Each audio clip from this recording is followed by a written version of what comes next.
Amish family. So last night had a lot of things to catch up on for the auto dealership that we are developing, budgets and strategies and execution plans, resource lists, things of that nature. And I had a day yesterday. I'm in the dealership and I'm closing a deal and I'm late. My wife has a haircut and I had to switch my days off. Um, and so that was I was asked to switch my days off, which really jacks up my schedule because my days off, outside of my W-2, I hustle. So I schedule everything on my Thursdays. I load my day up. So when somebody asks me to change my schedule with less than 24 hours notice, it is tough and it is a chore to get everything moved. Fortunately, I was able to get my stuff moved from Thursday to Wednesday. However, on Thursdays, I have gym for my son. My wife schedules her stuff that she does, haircuts and nails and all that stuff. So because I'm typically home at a certain time. And anyway, so I had to work at the dealership. I was in the middle of closing a deal, and she was blowing my phone up, texting me. Luckily, she was able to get a hold of her mom. She knew the drill. Like, hey, if he's not answering, she looked at my location. He's still at work. He's probably closing a deal.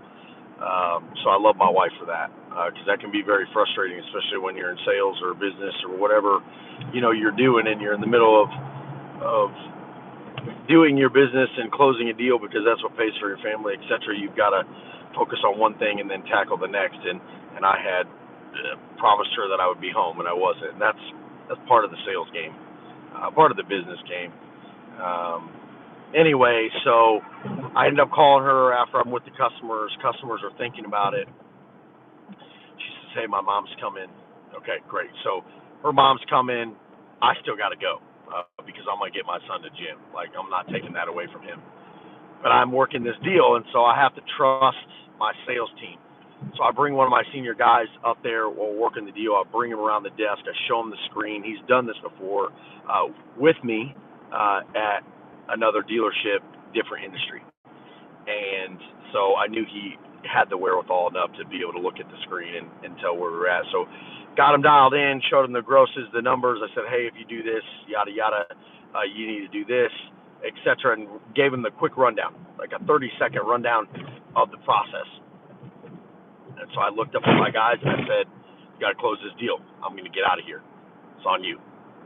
And I felt really good about that. Felt really good about knowing that these guys were going to do the job.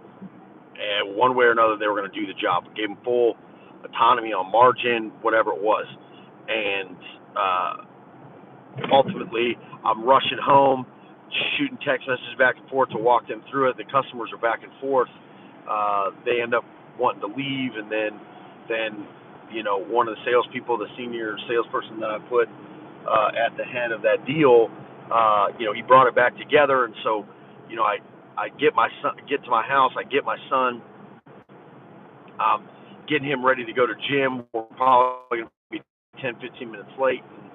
And, all the while I'm driving up to get my son, I'm on the phone. I have a buddy that just got caught up in an auto dealer bankruptcy, and I've been dealing with the banks and talking to insurance companies and trying to get him done. So I'm making phone calls. I'm closing deals on the phone. I'm getting problem solved for my buddy. I get there, get my son, say hi to my mother-in-law. We dip out, go to the head to the gym, to my gym. My son's 2.5, by the way. He's like, I don't want to go. I'm like, no, we got to go. We got to stay disciplined. This is going to be good for you. He had a great time. But while I'm there, I'm on the phone, so I tell the instructor, like, hey, I'm sorry, I'm working on closing a deal. And she said, no problem. So I'm on the phone, working the deal. I'm playing with Ari, watching him with the other kids, encourage him to do his, ladders and pull-ups and all these things. So all that to say, like, man, that's a rushed day. Closed a lot of deals yesterday in a lot of different areas, personally, professionally, and then we got done. He got to his my gym. No matter the crunch, we got it done, and the salesperson that I had jump into that deal, he said, man, like, you're different. Like, I want to emulate that, man. You've been a great mentor to me, and I respect your hustle, and I appreciate how you operate. You just get stuff done. And, like, he's just listening to me as I'm moving and talking and getting my son ready and just execute. And but he doesn't even know the other, 3 deals I put together in different verticals on the drive in between getting my son and going to the gym. And, I got home last night and we're putting this dealership together. So there's a time crunch because we want to get that up and running as fast as possible. So I've got to put together a prospectus, etc. So I'm exhausted. I wake up at about 4:50 to 5:30 every day. I wake up on my own. So 4:50 to 5:30 every single day, and usually don't get to bed till 10:30. But last night I was tired, and I was like, I got to do this. It's a lot of work. I mean, it was probably 6-7 documents, a couple spreadsheets, PDFs, pitch decks, action plans, step by step on how we're going to execute this plan in detail, in very high detail. And it helps that I have that experience in that industry, but I'm exhausted, and I'm thinking to myself, man, you are tired. Like you are tired. And I thought, screw that. I got to get this done. And so I did. I stayed up till about 3:00, and I got it done. And I always love that moment when you're exhausted and your brain just kind of calms down. If you never just work through exhaustion for something that you believe in so much, and you're learning at the same time, so it's so valuable. But that minute that your brain just kind of resets, you don't stop being tired, but you get some kind of calm over you in the middle of the night at 1:00, 2:00 in the morning, that lets you know that you're doing something good. It's actually healthy for your body and your mind and your soul to let you know that you're capable to overcome your mind that tells you to slow down, stop, and overcome that by just moving forward and getting into it. And then once you get into it, you're rewarded with this euphoria, and those are the moments that I love. I share a lot of pictures of that, and I don't know that many people may understand that. But those images, they're everything. Outside of my family, in those times, that's what reminds me of the value of the journey, not the result that comes from it. I mean, that's beautiful too, but in that moment when you get to decide, I'm going to push through or I'm just going to let it ride, you choose the hard way, which is actually ultimately the easy way because you get it done and you can move forward. But learning to operate at that level and just tackle things right then, no matter the exhaustion, no matter the strain, you get things done right then and there. Everything that you can possibly take care of, you get it done, and it's so rewarding to do that. And so, I look at my logo up on my screen and the things that I'm completing, and none of that means anything to anybody. My wife doesn't. She asks, hey, did you get stuff done? What all did you have to do? And I tell her, but she doesn't connect to that. And I want her to connect to that, but it's that's mine. That is mine. Those are the things that internally, those battles that you overcome that no one else is really going to understand. I mean, they may a little bit, but people only really attach to a few things that are really connected to them. And that internal moment there is everything. And it reminded me of all the times that I would go and hustle outside of the car dealership. When I was with the dealership and running dealerships, I would get chastised so much for posting things online about helping businesses and being entrepreneurial, and they're you're never gonna be able to be a partner if you focus on all these other businesses. And for a while I believed that, man. I can test that because I wanted the partnership so bad, and then I just thought, me as a leader, as an entrepreneur, as a business owner, as a fucking trailblazer, I would never keep somebody from chasing their dream. Never, never, never, never. keeps somebody from chasing their dream. I don't do it to my wife. I don't do it to my son. I just don't do it. You have one life to live, and your dream is everything. It's who you are. It's what you're passionate about. It's what soothes you. And for somebody to say that you're never going to get what I know you want to get within my dream, if you don't stop chasing your dream, you need to focus on my dream.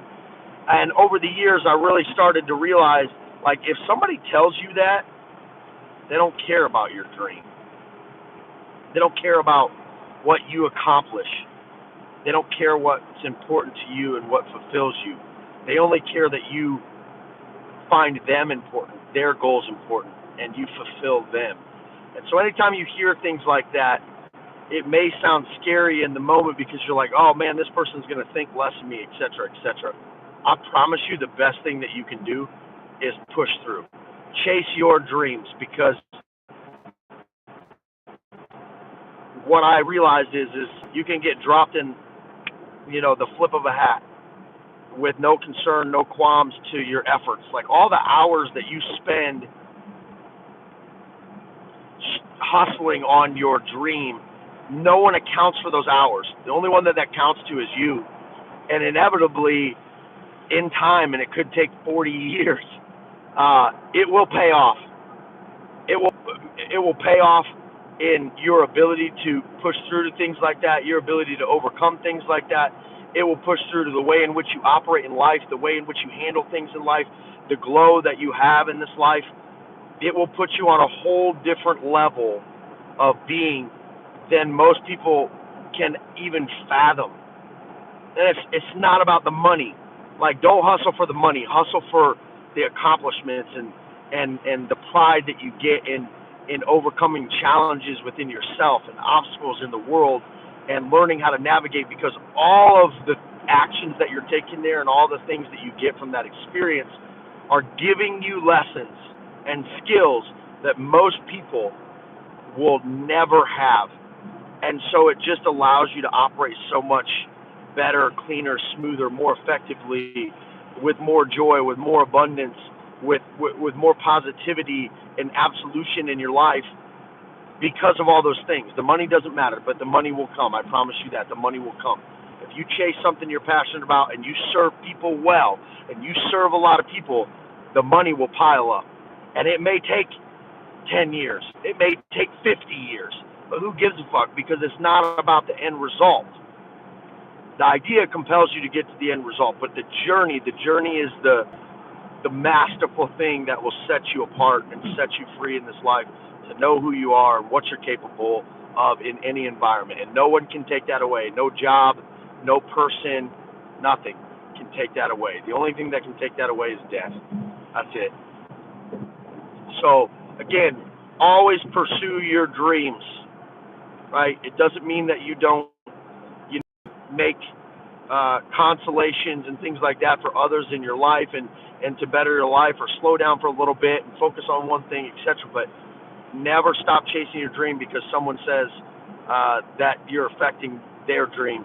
And even in a relationship, if you get married, someone tries to tell you to stop living your dreams, you shouldn't have probably chose that person.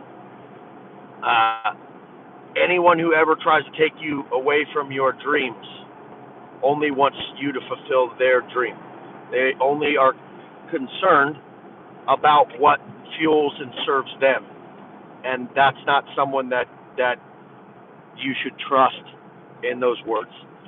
Because whether they're going to give you a partnership or $10 million or whatever it is, you're selling your dream to achieve theirs, whatever that may be. So, again, stay lavish, guys. Stay after it. Always stay on your dream. Please, please believe in yourself more than anything that you believe in this life, because it is you who will carve the path. It is you who will have to decide the actions that you take. It is you that will have to overcome the challenge. And it is you that will have to deal with life every single day. So treat yourself well, believe in yourself, serve yourself well, and chase your dreams, fuel that soul no matter what. Stay lavish.